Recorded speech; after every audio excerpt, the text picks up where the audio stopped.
Syaitanirrajim. Bismillahirrahmanirrahim.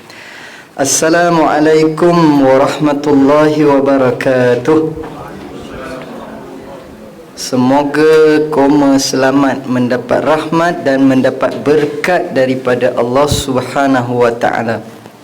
Alhamdulillah, segala puji bagi Allah. Wassalatu wassalamu ala Rasulillah. Salawat dan salam ke atas Rasulullah, yakni junjungan besar Nabi Muhammad sallallahu alaihi wasallam, wa ala alihi wa ashabihi wa man tabi'ahu wa nasarahu wa wala, amma ba'd.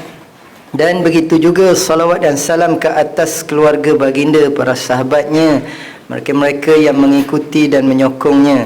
Amma ba'd, adapun yang demikian itu, ayyuhal mu'minun, wahai sekalian orang yang beriman, ittaqullah, bertakwalah kepada Allah, yakni dengan mengerjakan titah perintahnya dan meninggalkan apa yang ditegahnya.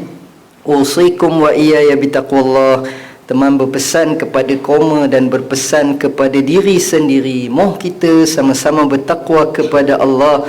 Faqad fazal muttaqun, bahawa sesungguhnya telah berjayalah orang yang bertakwa, berjayalah hidupnya di dunia, berjayalah hidupnya di akhirat, dan tidak dicampakkan dia ke dalam api neraka. Amin ya rabbal alamin. Terima kasih kepada Tuan Haji Rosli yang menjadi pengacara majlis sebentar tadi, yang mengatakannya pakat telah beberapa kali menghidangkan dan sekali lagi menghidangkan PUU. Kan dah macam saya ni buah-buahan pula. Ya, makanan apa pula yang menghidangkan. Jadi memang betul lah juga setiap kali datang ada je benda dibawanya kan. Dulu dengan susunya, kopinya, ubat kuatnya. Ubat kuat. Ubat kuat tak ada bawa lagi Kemudian buah lah macam-macam. Macam itulah tuan-tuan ni dah memang itu dia punya apa ni, saya punya ni lah trademarknya tu kan. Jadi hari ni tadi sebelum kuliah tadi dah buka dulu dah. Jadi saya lambat sikit masuk tu pasal ngira duit. Duit oren dah banyak. Tu saya fikir nak masuk ke tidak ke. Pasal duit dah banyak ingat nak balik. Kan, tapi agenda sebenarnya datang kemari ialah untuk menyampaikan sedikit tazkirah ataupun tausiah. Dan saya sebenarnya tak ada layak untuk bercakap di hadapan tuan-tuan perempuan yang saya kira sebagai ayah dan ibu saya, yang banyak pengalaman, yang panjang umurnya, yang banyak amalannya, banyak pahalanya, dosa pun boleh tahan. Jadi tak layak nak bercakap sebenarnya. Tapi kata Allah Subhanahu wa taala, wa dzakir fa inna dzikra tanfa'ul mu'minin, maka berilah peringatan kerana dengan saling kita ingat mengingat itu memberi manfaat kepada kita sebagai orang yang beriman. Ad-dinun nasihah, sesungguhnya agama itu adalah untuk kita saling nasihat menasihati. Seterusnya kepada Tuan Guru Ustaz Ismail. Tadi waktu saya peluk-peluk dia sekejap tadi, saya bisik-bisik lah dekat telinga Ustaz, kalau boleh janganlah duduk sini Ustaz. Ustaz duduk luar nanti saya tak jadi nak ceramah Ustaz. Tak keluar ayat saya garang. Tapi saya bisik dekat telinga Ustaz Ismail, saya cakap apa tu, dia pergi ruqyahnya saya pula. Dia ruqyah, dia jampinya saya. Udah saya pun dah jadi tak sedar. Kan, tu kepakaran dia, pandai ruqyah. Baik, seterusnya kepada tuan-tuan perempuan ahli jawatan kuasa, pakat, ayah-ayah, ibu-ibu, pakcik-pakcik, makcik-makcik, pak haji, mak haji, abang-abang, kakak-kakak, adik-adik. Rasanya tak ada lah kot adik-adik kat sini. Ada yang depan ni tapi rasanya ni pun abang juga kot. Saya yang paling adik sekali. Mudah-mudahan pada pagi ini kita semua dirahmati, diberkati dan diampuni oleh Allah Subhanahu wa taala. Amin ya rabbal alamin. Tuan-tuan dan puan-puan muslimin muslimat yang dirahmati Allah sekalian, alhamdulillah, setinggi-tinggi kesyukuran kita rafakkan kepada Allah Subhanahu wa taala kerana masih lagi memberikan kepada kita peluang dan juga nikmat untuk kita keluar daripada rumah kita. Kalau tidak kita ni dah terkurung, dah terkepung, rasa lemah. Udahlah tak boleh keluar ke sana ke sini, ke sana ke sini, kena pakai mask pula. Udah rasa tak nyawa dah. Kan? Nasib baiklah ceramah ni bolehlah buka kan. Jadi tuan-tuan dirahmati Allah Subhanahu Wa Taala, bila kita dah ditimpa musibah barulah kita teringat akan nikmat. Betapa besarnya nikmat yang Allah kurniakan kepada kita, boleh menghirup udara, boleh bernafas. Tapi bila dah kena tutup, mulut kita ni kita nak nyerongin pun orang tak tahu. Sedangkan Nabi kata tabassumuka fi wajhi akhik sadaqah, senyum kepada saudaramu sedekah. Tapi mana gaya nak senyum? Kalau dah mulut bertutup, kita pun tak tahu dia nyerongin ke, dia jelit lidah ke. Namun begitu tuan-tuan dirahmati Allah Subhanahu Wa Taala, di sebalik musibah yang menimpa pasti ada hikmahnya, ada banyak rahsia yang kita tak tahu. Tetapi sebagai hamba kita bersangka baik dengan Allah Subhanahu Wa Taala. Kerana sifat orang yang beriman ialah, kata Nabi, ajaban li amril mu'min. Aku heran, aku kagum, sangat menakjubkan orang-orang yang beriman. Kenapa orang beriman ni ada sifat di mana bila diberi nikmat, syakara, dia akan bersyukur, dia akan berterima kasih. Kemudian apabila ditimpa musibah, sabara, dia akan bersabar. Maknanya hidup orang beriman ni dia sentiasa tenang. Datanglah apa pun nikmat ke, musibat ke, dia akan sentiasa bertenang. Bukanlah bertenang maksudnya di sini mengaji tak payah semayang pun tidak. Maknanya dia menjalani kehidupan harian dia seperti biasa. Baik, tapi tuan-tuan dirahmati Allah Subhanahu Wa Taala, dalam keadaan sekarang ni mana yang biasanya ustaz? Sekarang ni kita mengamalkan normal baharu. Kena jarak 1 meter, ambil wuduk siap-siap daripada rumah, bawa sejadah sendiri, cuci tangan, kalau boleh sekerap mungkin. Tapi tuan-tuan dirahmati Allah sekalian, kita yang jaga berbenuk SOP ni kadang-kadang kena juga COVID tu, kena juga corona tu. Kita tengok ada orang tak pakai mask pun, selamba je dia berjalan, ngutip sampah, basuh tangan pun tidak, makan benda kotor-kotor, tidur pun atas kotak aja, tapi tak kena pula COVID. Heran pula kita. Jadi di sini satu perkara yang kita kena ingat bahawasanya Allah Subhanahu Wa Taala Tuhan yang Maha Berkuasa. Bila mana Allah berkehendak, idza arada syai'an an yaqula lahu kun fayakun. Bila Allah kata jadi, jadi, walaupun kita jaga. Namun begitu sebagai orang beriman, kita juga kena mengambil langkah berjaga-jaga. Al-wiqayatu khairun minal ilaj. Pencegahan itu lebih baik daripada berubat. Namun begitu kita kena tahu hakikat bahawasanya manusia itu lemah. Wa khuliqal insanu dha'ifa. Manusia itu dijadikan lemah walaupun kita sebaik-baik kejadian. Laqad khalaqnal insana fi ahsani taqwim. Kami jadikan manusia sebaik-baik kejadian. Tapi koma kena sedar diri, walaupun koma manusia yang terbaik, yang paling canggih diciptakan oleh Allah Subhanahu Wa Taala, tapi ada kelemahan koma. Jadi itu yang Allah Subhanahu Wa Taala nak bagi tahu dengan kita. Jangan nak action, jangan nak belagak. Bila kita keluar rumah kan, walaupun kita jaga SOP, jangan lupa kepada Allah Subhanahu Wa Taala. Mohon ampun, mohon doa kepada Allah Subhanahu Wa Taala. Setiap hari sekurang-kurangnya kita kena istighfar. Kalau ikut Nabi 100 kali sehari. Ada riwayat sebut 70 kali sehari. Itu tara Nabi, orang yang dijamin syurga, kekasih Allah. Kita ni yang bukan Nabi ni, kadang-kadang ada sikit-sikit gila babi sikit, kan? Lagilah banyak dosa kita, lebih lagi kita kena mohon ampun dengan Allah Subhanahu Wa Taala. Kenapa yang kita kena minta ampun dengan Allah Subhanahu Wa Taala? Pasal kita ni banyak dosa. Berpunca daripada dosa lah Allah menimpakan musibah kepada kita. Tak payah dosa yang kita kata ambil dosa yang besar-besar lah, kita ambil dosa yang kita rasa remeh aja, iaitu bercakap. Hari-hari kita akan bercakap.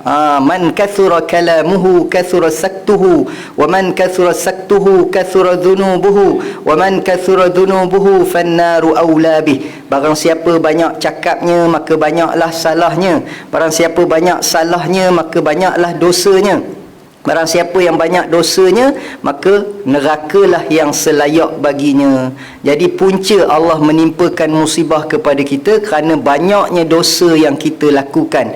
Ya zaharal fasadu fil barri wal bahri bima kasabat aydin nas liudhiqahum ba'dallazi amilu la'allahum yarji'un. Terjadilah kerosakan, kemusnahan, kehancuran di daratan dan di lautan berpunca daripada tangan-tangan manusia itu sendiri, supaya Allah nak bagi rasa, kalau terjemah kita kata supaya padan muka. Ya, pasal koma yang punya pasal, koma yang buat puncanya, maka Allah kata padan muka, la'allahum yarji'un, mudah-mudahan dengan itu ya kalian akan kembali sedar, ya kembali bertaubat, kembali taat kepada Allah Subhanahu wa taala. Maka sebab itulah bila disebutkan taubat, dia ada 3 syarat sekurang-kurangnya. Pertama, kena mohon ampun dengan Allah, yang kedua kena menyesal perbuatan kita, dan yang ketiga ialah kita berazam tidak akan melakukan kesilapan itu lagi. Kemudian tuan-tuan dirahmati Allah sekalian, bila keluar daripada rumah banyakkan berdoa. Ya, apa doa nak dibaca ni ustaz? Ni kepakaran ustaz Ustaz Ismail lah ni kan. Kalau bab doa-doa ni, ya, bila kita keluar daripada rumah, antara petuanya, ya, jangan lupa kita baca Bismillah tawakkal 'ala Allah la haula wala quwwata illa billahil aliyil azim. Ada yang kata petuanya kita baca sambil kita nengok ke arah rumah kita. Kemudian kita pun start enjin kereta, ya, kita pun sambil dah bergerak pelan-pelan tu nengok lagi rumah kita, sambil-sambil tu baca lagi sampailah dah tak nampak rumah. Kan, sampai dah nampak sayup-sayup je bumbung rumah kita tu, baru kita berhenti baca. Ada yang kata petuanya macam tu. Ya, dulu waktu saya belajar sikitlah ilmu perubatan Darusshifa hari tu, ya, dia kata Allahyarham Tok Harundin kata dah baca Bismillah tawakkal 'ala Allah la haula wala quwwata illa billahil aliyil azim. Kemudian baca Bismillahilladzi la yadurru ma'asmihi syai'un fil ardi wala fis sama' wa huwas sami'ul alim. Kalau ikut dalam hadis, Nabi baca 3 kali, tapi dia kata nak baca lebih pun tak apa. Ya, baca sampai lancar. Baca tu kalau boleh 10 kali ke, baca tu lancar. Saya ceramah di tempat lain, memang kata saya mencarut, sebut lancar kan. Saya kata baca lancar kan, baca Bismillahilladzi la yadurru ma'asmihi syai'un fil ardi wala fis sama' wa huwas sami'ul alim. Kalau tersekat, kalau terbatuk, ulang lagi. Tapi pula ada pula orang kita ni dah mengaji bagus dah, bila dia baca dah lancar, bila dah berjalan biar awak melintas, dia patah balik. Dia kata pasal orang tua kata katanya kalau biar awak melintas. Padahal tadi dia dah baca doa dah. Ya, dia dah kata bertawakal kepada Allah, dia dah berserah kepada Allah. Lantaklah biar awak melintas ke, kingkong melintas ke, ya, anaconda melintas ke, jalan je terus. Tapi kalau tak boleh jalan, takkan nak dilalu juga kan, kena berhenti. Jadi tuan-tuan dirahmati Allah Subhanahu wa taala, ya, kena amalkan baca doa-doa. Baru ni ada saya kongsikan baca doa Bismillah 5 namanya. Ada Bismillah 6, ada Bismillah 7. Banyak benar Bismillahnya.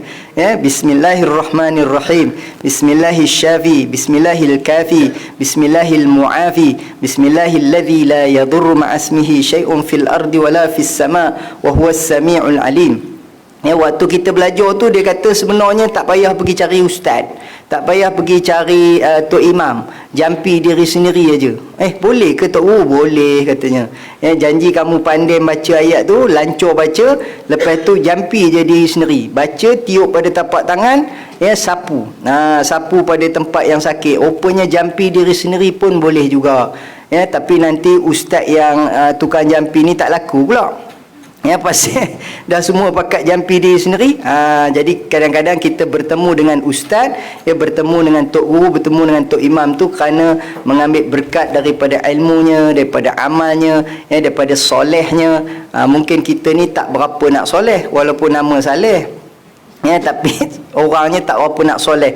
Jadi mengambil berkat daripada orang-orang yang baik, orang-orang yang soleh, orang-orang alim, maka kita bertemulah dengan tuan guru. Jadi tuan-tuan yang dirahmati Allah Subhanahu wa taala, ya, dalam musim-musim Covid ni, alhamdulillah kuliah-kuliah boleh berjalan. Itu kalau di Perak ni lah. Ya, yang terbaru di Kelantan udah PKP pula dah. Maknanya bila PKP ni lebih ketat lagi, rentah daerah tak boleh, rentah negeri apatah lagi. Kemudian di masjid-masjidnya takat 5 orang je. Jadi kita setakat ni alhamdulillah di Perak masih boleh berjalan, jemaah di masjid boleh ramai, mengikut kapasiti keluasan masjid. Kemudian kuliah-kuliah pun masih boleh berjalan lagi. Jadi sebenarnya bila berada di dalam keadaan seperti ini, dapatlah kita memahami satu hakikat betapa tidak ada daya dan upayanya kita, la haula wala quwwata illa billahil aliyil azim, melainkan kesemuanya dengan izin, dengan kudrat, dengan kekuasaan Allah Subhanahu wa taala. Maka sebab itulah dalam musim-musim Covid ni, tuan-tuan dirahmati Allah sekalian, baru ni dekat mana ke adalah bersembang dengan doktor. Dia kata sekarang ni ada yang kena Covid ni tapi dia tak ada gejala, elok je dia sihat sebab antibody dia kuat. Jadi saya tanya macam mana boleh jadi rupa itu, sebab badan dia memang kuat, dia punya imun dia kuat, mungkin dia mengamalkan gaya hidup sihat, dan makan makanan yang menyihatkan. Sebab itu kita tengok hari ni kalau di Tepin lah, saya duduk di Tepin, pergi ke Taman Tasik tu pagi-pagi dah orang berjoging. Kemudian tak cukup berjoging, dia mengayuh basikal pula. Dekat MPT tu dia sediakan basikal berangkai-rangkai namanya. Ada 4-5 biji dia bersambung-sambung basikal tu, anak beranak semua naik basikal. Ada sekali tu saya daripada belakang tengok, ingat orang perempuan bawa basikal tu kan, bila kita bawa laju sikit, potong sikit, rupa ada lelaki dia depan tu, kecil je dalam raga kan, isterinya badan besar kan. Jadi pakat semua naik basikal, kayuh basikal kan. Lepas tu pula tak cukup dengan kayuh basikal, dia memanjat bukit pula, Bukit Larut. Hari tu saya pun nak try, tapi baru checkpoint yang pertama udah tercungap, udah rasa nak minta nyawa dah, nak patah balik. Tapi tiba-tiba melintas pula ada seorang apek. Apek tu umur 70. Sembang-sembang dengan dia, saya tiap-tiap hari manjat bukit ni katanya. Dia steady je sambil berjoging. Jadi kita pun malu Allah lah, kita pun manjat juga. Sampai checkpoint yang kedua, kita tengok apek dah tak ada, kita patah balik. Kan? Jadi tuan-tuan nak ceritanya orang manjat bukit, orang ayuh basikal, kemudian orang berjoging, tak cukup pula dia mau masuk gym pula. Dengar katanya masuk gym sekarang ni penuh. Semua pakat masuk gym ni kena bayar lah sikit. Lari atas treadmill tu, berlari. Lepas tu dia mau tekan swing, bagi laju sikit. Kemudian rasa dah penat, tekan balik swing, pelan balik. Bergejar-gejar atas treadmill tu, daripada sebelum Zuhur sampai Asar tak keluar-keluar. Jadi ada kawan pun tanya, Mika lama benar dalam gym tu, apa dibuatnya? Dia kata aku berlari je, aku tak buat benda lain, aku berlari, berpeluh-peluh, lenjun katanya, sependa pun basah. Nak cerita ketiak, jangan cerita lah berlengeh. Punyalah nak cerita dia berjoging ataupun bersenam di dalam gym. Tapi kawan tu tegur, tapi kan Mika tak ada semayang ke? Dia kata apa dia? Aku tengok dekat Meta tadi dia tulis 100 km. Jadi bila dah 100 km maknanya aku dah boleh buat jamak dah katanya. Kan? Boleh buat jamak lebih 2 marhalah. Cara jawab tu macam cerdik tapi tengin sebenarnya. Kalau dah sampai kita kata dengan nak menjaga kesihatan, berlari, melompat, kayuh basikal, manjat bukit sehingga tidak menunaikan solat. Padahal sebenarnya apa yang diwajibkan oleh Allah Subhanahu wa taala menyuruh kita solat itu di situ sudah ada, termasuk senaman sekali untuk menjaga kesihatan. Dalam satu buku yang ditulis oleh beberapa pensyarah, pensyarah mana ke, USM ke mana entah, ada buku tu dulu saya baca tapi dah terlupa dah.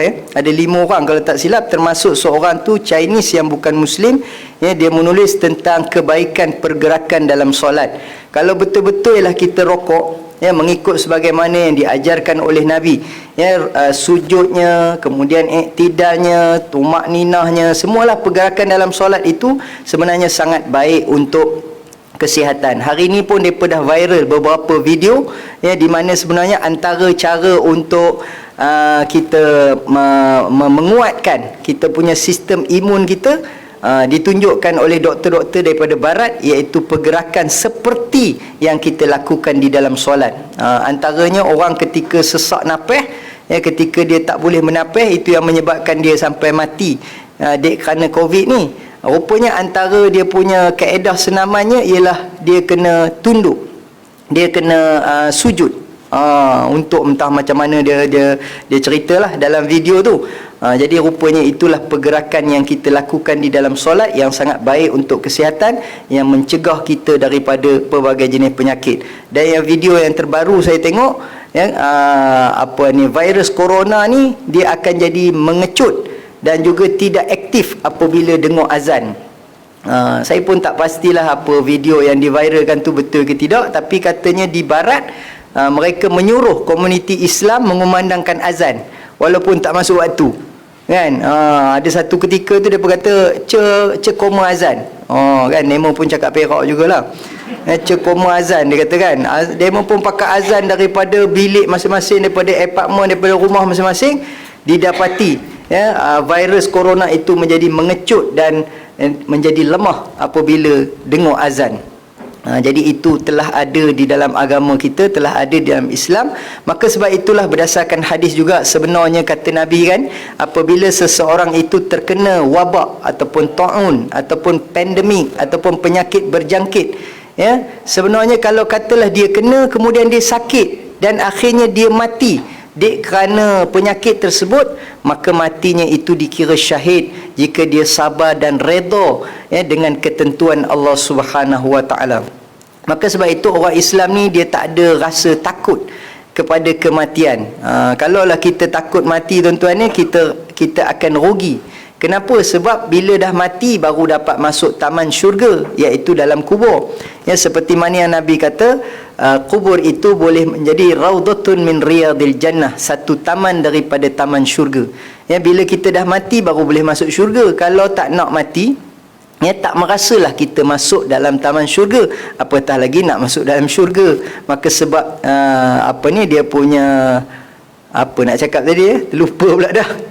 Maka dia punya sebabnya mestilah mati. Jadi sebab itu orang beriman dia tak kisah, bila masa, anytime anywhere. Kalau Allah Subhanahu Wa Taala nak mencabut nyawa dia, cuma yang mungkin dia risaukan ialah amal ataupun bekalan yang dia nak bawa cukup ataupun tidak. Maka sebab itu kata Nabi, al-kayyisu man dana nafsahu wa amila lima ba'dal maut, wal ajizu man atba'a nafsahu hawaha wa tamanna 'ala Allah. Orang cerdik iaitulah orang yang menyediakan bekalan sebelum hari matinya. Orang bodoh, orang lemah ialah orang yang mengikut hawa nafsunya dan sentiasa berangan-angan aja kerjanya. Jadi tuan-tuan dirahmati Allah Subhanahu Wa Taala, kita tak risau, kita tak takut bila Allah menimpakan musibah kepada kita, kerana kita tahu ada hikmah di sebaliknya. Cuma yang kita risaukan apakah bekalan yang kita nak bawa bertemu dengan Allah Subhanahu Wa Taala. Itulah virus yang lebih bahaya daripada virus corona lagi. Kalau kita masih lagi pada usia yang sudah lanjut, masih lagi tidak sedar diri. Saya sendiri pun tuan-tuan dirahmati Allah sekalian, bila jadi penceramah, bila jadi ustaz, kan, orang sangka kita ni memang baik lah, tapi yang tahu baik ke tidak ni Allah Subhanahu Wa Taala. Seorang lagi kalau mungkin lah yang kenal kita ni, siapa kita baik ke tidak, mungkin isteri kita lah kot gamaknya, kerana dia hidup lama dengan kita, bukan takat hidup lama dengan kita, dia tidur sekatil dengan kita, satu tilam satu gebuk dengan kita, kadang-kadang mandi pun kita mandi sekali dengan dia. Jadi dia tahu cerita kita luar dalam. Lepas tu mak kita pun samalah juga, dia kenal kita ni macam mana sebagai anak dia. Jadi tuan-tuan dirahmati Allah Subhanahu Wa Taala, nampak macam tanda-tanda dah nak berhenti ke? Belum lagi? Awal lagi. Sebenarnya ni baru mukadimah tau, belum masuk tajuk lagi ni. Okey, ada lagi 20 minit. Jadi tuan-tuan dirahmati Allah Subhanahu Wa Taala. Okey, dia slow pula. Tadi tu laju sikit pasal baru lepas makan oren, dia bertenaga. Jadi makan oren ni pun elok untuk mempertingkatkan imun. Dia vitamin C. Baru ni tuan-tuan ni ada yang cerita saya bersembang dengan doktor tadi lah. Tak habis lagi cerita sembang dengan doktor tadi, cerita mengamalkan gaya hidup sihat, bersenam apa semua, kemudian dia kata makan. Lepas tu doktor tu sendiri mengaku, dia kata, ustaz, dulu saya sendiri kalau kata makan kambing ni saya tak berapa nak gemar, dia kata, kan. Saya pun tak berapa nak suka lah sangat. Tapi bila saya sendiri terjumpa buku yang menceritakan makan kambing ni bagus, ya, khasiat pada susu kambing, khasiat pada daging kambing. Tapi dia kata kadang-kadang orang ni bila makan kambing dia tak tengok usia kambing. Mungkin itu yang menyebabkan tak berapa nak elok dia punya daging kambing. Padahal kalau kita sembelih kambing yang mempunyai usia yang cukup, yang masih muda lagi, daging dia fresh, memang elok untuk kesihatan. Kadang-kadang kita kita ambil kambing tu yang dah berumur, yang dah tua, dia kata. Bila dah tua, dagingnya pun liat. Lepas tu mungkin kambing tu pun ada penyakit. Kadang-kadang kambing tu pun ada kencing manis, darah tinggi, ada gaut pula sikit. Jadi kita sembelih kambing tu yang dah tua, yang dah berumur, yang dah ada penyakit, kemungkinan jugalah dia kata kan. Jadi kena tengok juga pada usia kambing. Itu cerita pasal kambing. Kemudian cerita pasal kurma pun ada, tuan-tuan, ya. Macam baru ni dalam baca dalam kitab, ya, bila cerita pasal kurma ni umum lah. Tapi yang kata kurma ni, kalau yang kering nama dia tamar, kurma kering. Kalau kurma tu muda lagi, basah, dia panggil rutab. Ada pula yang kata muda lagi, kan, itu dia panggil balah. Dia ada beberapa nama bagi kurma tersebut. Nabi pula bila time berbuka, dia makan kurma kering ke kurma basah. Bila time bersahur, dia makan kurma kering ke kurma basah. Yang kita main bedil semacam je kan. Dia ada kaedah dia. Nak makan kurma kering masa buka ke, nak makan kurma basah ke, nanti cek balik. Kemudian Nabi pula cara makan kurma pun diceritakan. Cara makan kurma macam kita suka kopi tu kan, keluarkan biji dia baru kita makan. Ada yang kata Nabi masuk terus dalam mulut, dia ceraikan biji itu dalam mulut. Wallahu alam. Kaedah yang sebenarnya kena tanya Tuan Guru Ustaz Ismail, sebab dia pengalaman jual kurma dan jual kerang. Kan, jadi dia ada kaedah sama juga macam makan kerang. Ada cara masuk mulut terus ke ceraikan. Kan, ada kaedah dia tu. Jadi kaedah-kaedah tu yang kita kena tahu juga. Jadi tuan-tuan dirahmati Allah Subhanahu Wa Taala, tak lama lagi dekat nak puasa ni, kawan saya yang tokey buah ni lah, dia kata yang banyak permintaan yang tinggi dan yang banyak untung. Dia cerita dua, yang permintaan tinggi dan yang banyak duit, banyak untung. Dia kata jual kurma ajwah. Kurma ajwah ni dia kurma, antara kurma yang menjadi permintaan tinggi lah, disebabkan dia digelar kurma Nabi, dan berdasarkan sebuah hadis juga mengatakan bahawasanya barang siapa yang makan kurma ajwah 7 biji sehari, maka terhindarlah dia daripada racun dan sihir pada hari dia memakannya. Maka disebabkan itu, dia punya harga dia jadi melambung tinggi. Paling murah pun RM80 sekilo, paling murah. Biasa RM90, RM100, dan ada yang sampai mencecah RM100 lebih. Kemudian dia ada grade dia pula. Saya kecil, saya sedang, saya besar.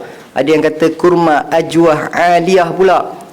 Jadi tuan-tuan dirahmati Allah Subhanahu Wa Taala, itu semua makanan-makanan sunnah yang sangat baik untuk kesihatan. Macam sebelum ni saya jual buah delima. Sebelum tu saya pun tak heran sangat pasal buah delima ni. Tapi rupanya kawan saya tu cerita Mika try promotekan, iklankan buah delima ni. Saya kata takkan aku nak menjual buah pula, rasa macam tak kena gaya pula. Dia kata benda ni ada kena dengan Mika, sebagai ustaz. Saya kata tang mana kenanya? Dia kata ini buah yang disebut dalam Al-Quran. Ada beberapa tempat yang disebut tentang buah delima. Antaranya dalam surah yang biasa kita baca, iaitu surah Ar-Rahman. Fihima fakihatun wa nakhlun wa rumman. Di dalam keduanya, yakni dalam kedua syurga itu, syurga bagi golongan jin dan golongan manusia, ada buah-buahan. Dan di antara buah-buahan yang Allah Subhanahu Wa Taala sediakan di dalam syurga ialah buah kurma dengan buah delima.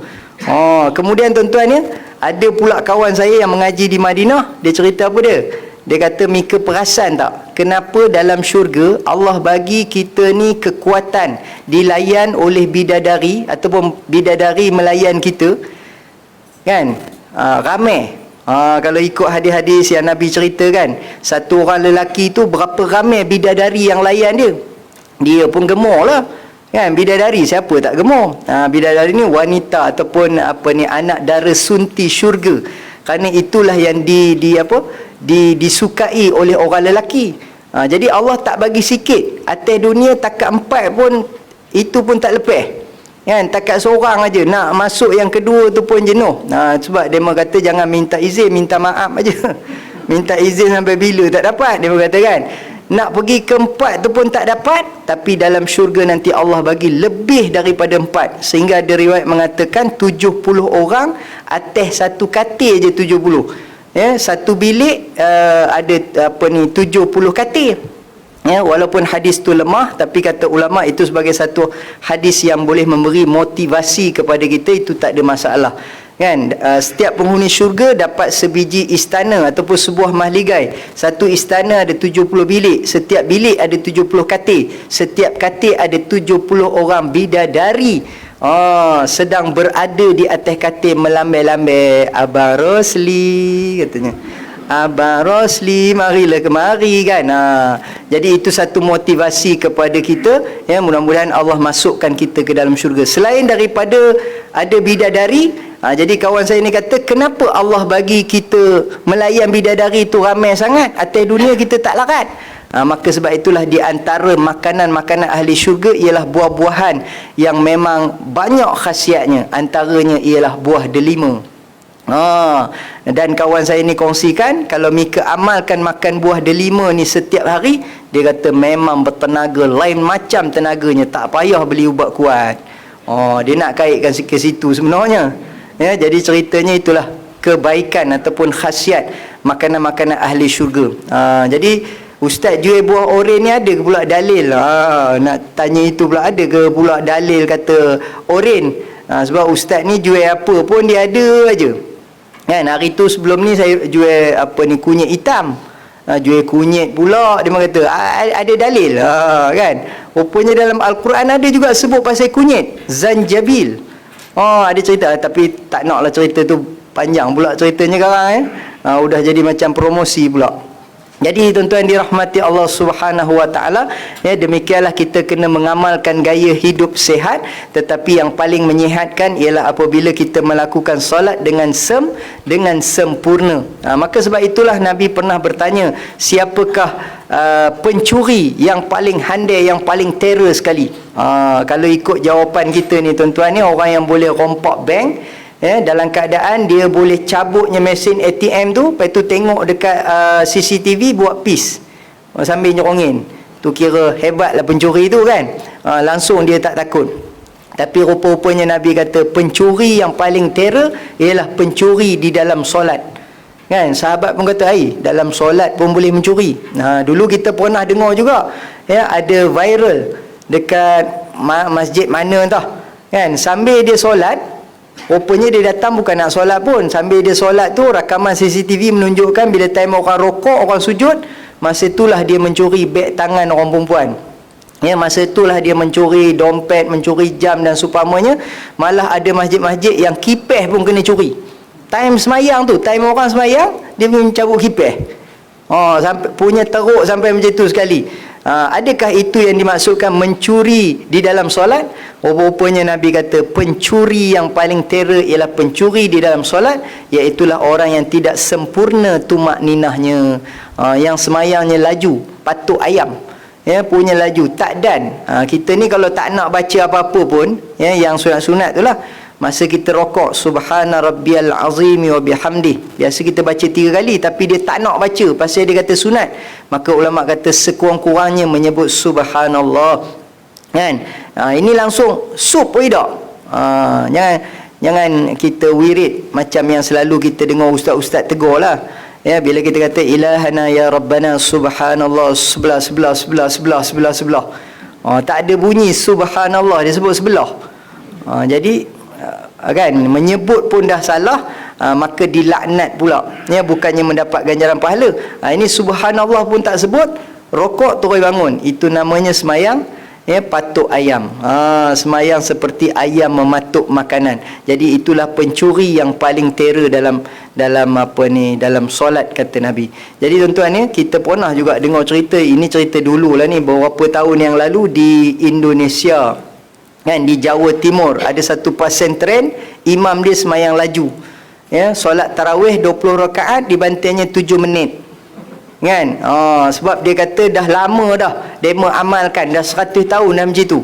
Dia baca Fatihah pun tak tahulah bunyi Fatihah ke apa ke, dengar-dengar dhalin, Allahu Akbar, Allahu Akbar, Allah bismillahirrahmanirrahim, dhalin. Tu namanya laju gila babi nak mampu punyalah laju. Tapi dia kata dah lama dah buat macam tu. 20 rakaat 7 minit. Kalau ada di Kota Lama masjid apa itu, rasanya kita pun nak try juga kan. Mana gayanya kan. Tongan terbalik dibuatnya tuan-tuan ya. Jadi tuan-tuan dirahmati Allah Subhanahu Wa Taala, dalam cerita saya tadi tu sebenarnya dah ada masuk dah tajuk. Tajuknya pasal adab-adab kan.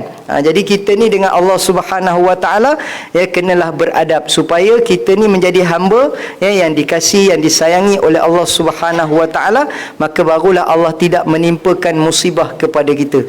Baru ni waktu saya kuliah maghrib ada baca kitab tajuk dia Tarbiyatul Aulad. Rupanya kita sebagai ibu bapa dengan anak kita pun ada adab. Kita selalu sangka anak aja kena beradab dengan ibu bapa, tapi ibu bapa pun kena beradab dengan anak-anak. Antara adab yang disuruh oleh Nabi ialah supaya kita menyayangi anak-anak kita. Jangan bengkin, jangan suka nak marah-marah, suka nak mengamuk, apatah lagi keluar perkataan-perkataan yang tak elok kepada anak kita. Kamu ni kalau aku tahu dah besar menyusah orang, daripada kecil tu kau dah picit bagi mampu. Keluar perkataan yang begitu kepada anak-anak kita kan. Kalau aku tahulah kamu ni menyusah orang kan, kecil-kecil tak nak mampu, kita cakap perkataan yang begitu kepada, itu apa pula bunyi tu? Kita cakap perkataan yang tidak baik kepada anak-anak kita. Kita kena sayang. Sebagaimana Nabi kita Muhammad sallallahu alaihi wasallam, baginda jumpa budak pun Nabi bagi salam. Kemudian Nabi suka usap kepala budak-budak. Kalau anak yatim lebih lagi lah. Kalau yang bukan yatim pun Nabi suka usap kepala dia. Nabi kalau bercakap dengan budak, Nabi akan duduk sama pareh dengan budak. Yang ini yang kita tak mampu nak buat. Walaupun kita boleh cerita macam tu akhlak Nabi, tapi kita nak tiru sejibik macam itu, kita rasa ya Allah hebat betul yang kata akhlak Nabi kita Muhammad sallallahu alaihi wasallam.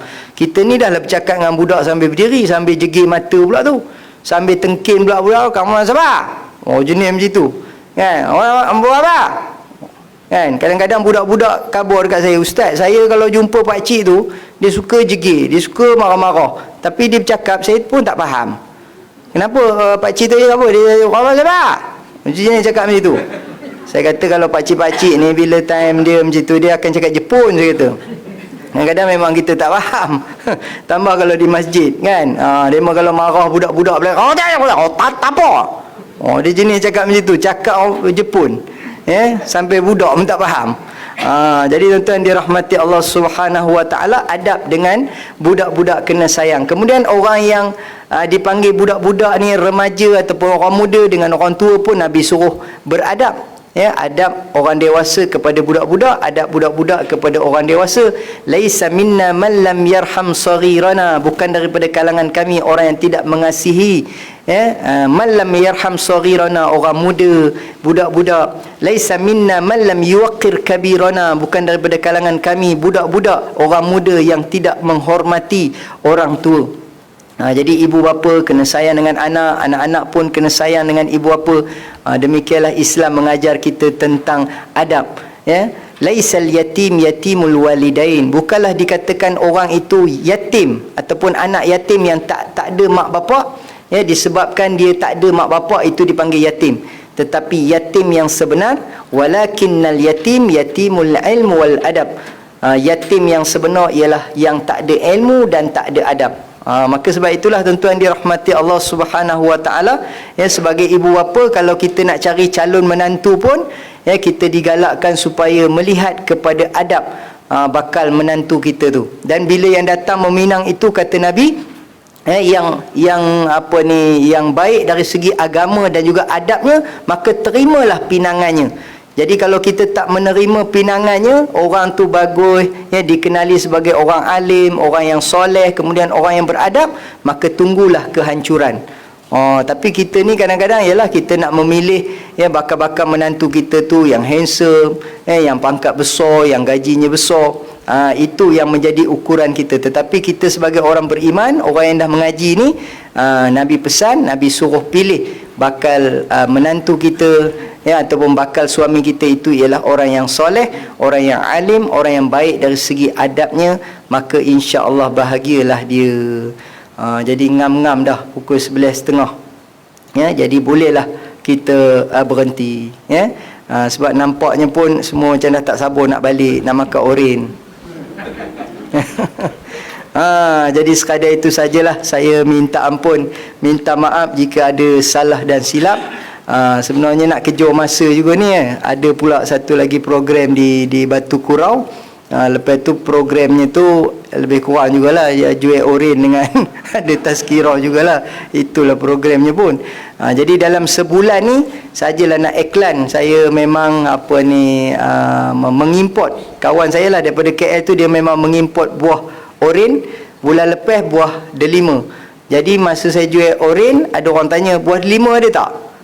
Memang macam itulah. Masa saya jual buah delima, dia tak beli pun buah delima tu. Masa saya jual oren, dia tanya buah delima.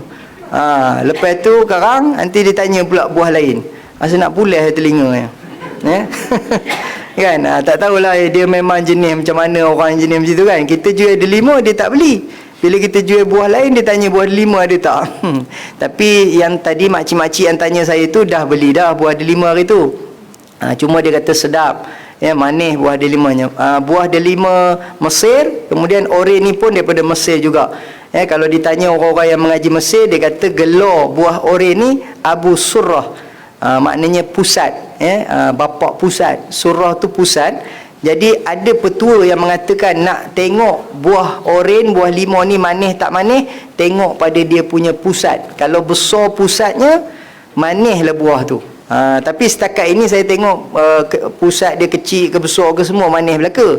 Kan? Cuma nak ceritanya, itulah asal panggilan dia Abu Surrah tu pusat. Tapi hari tu waktu saya cerita dekat Sungai Siput, saya sebenarnya malas bocorkan rahsia pusat tu. Ya, pasal bila saya kabur, pusat besar manis. Udah demo pergi membeli mencari pusat je. Semua pakat tengok pusat yang besar kan. Yang pusat kecil udah tak laku. Tapi saya pesan, saya kata itu cara nak tengok buah, tengok pusat. Tapi kalau nak tengok orang, jangan tengok pusat. Macam yang Nabi pesan, Nabi kata kalau katalah kita nak tengok orang perempuan yang bakal menjadi isteri kita, ada tempat yang boleh tengok, ya, bahagian mukanya, bahagian tangannya. Tapi pusat tak boleh tengok. Ustaz, saya nak tengok pusat dia. Pasal kalau pusat besar manis katanya. Tengok orang tak boleh tengok pusat, dia hanya untuk buah sahaja. Jadi sekadar itu saja. Makcik dah siap bangun dah.